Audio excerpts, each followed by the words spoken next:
One sunny morning in Duckburg, Donald Duck was out for his daily walk. He was humming a merry tune as he strolled past the old museum in the heart of town. Recently, the museum had acquired a new exhibit, full of mystical crystals that had become the talk of the town. Curious, Donald decided to take a peek inside the museum. As he wandered through the exhibit, he spotted a particularly shiny crystal at the corner of the display. "What's this?" Donald muttered to himself as he bent closer to take a look. Suddenly, without warning, he brushed his fingers against the dazzling crystal. A spark of light flashed, and everything went oddly silent. Donald looked around, but to his surprise, he found that nobody was looking at him. "Hey, why is everyone ignoring me?"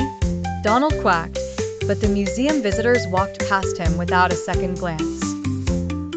Donald dashed to the nearest mirror, only to discover with a shock that he couldn't see his reflection.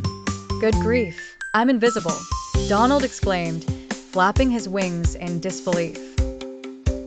Donald had always been a little clumsy, which often got him into trouble with his friends. But this invisible act was something new, and he was determined to turn his misfortune into a benefit. "I'll play a trick on Uncle Scrooge," Donald thought mischievously. He hurried to Scrooge McDuck's office with a grin on his beak. As Scrooge was counting his money, Donald sneaked behind him and rustled the papers on the desk. Scrooge looked up in confusion. "Who did that?" Scrooge grumbled, checking around his towering stacks of coins. Donald giggled silently, having fun with his new ability. Next, Donald decided to visit his nephews, Huey, Dewey, and Louie. "Hey boys," Donald called out. However, they didn't respond. Donald huffed and decided to pull their tails playfully. "Ouch. Hey, what was that?" Dewey wondered aloud as Huey and Louie looked around puzzled. "Must be the wind," Huey shrugged. Donald clutched his belly, laughing at their confusion. 3 hours later, Donald started feeling lonely.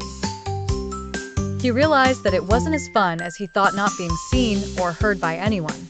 "I need to find a way to become visible again," Donald sighed, feeling more earnest about his predicament. Back at the museum, Donald frantically shuffled through the crystals, hoping to find a way to reverse his plight. Finally, he accidentally knocked over a glowing blue crystal, and in a flash of light, Donald emerged visible again. "Donald, there you are," called out Daisy Duck from across the exhibit hall. Donald sighed with relief, glad to be visible once more. "You'll never guess what happened," Donald started, ready to share his incredible invisible day. The day had taught him something important. Being seen and heard was part of what made hanging out with friends and family fun. Donald chuckled to himself, promising to be more careful about mysterious crystals in the future.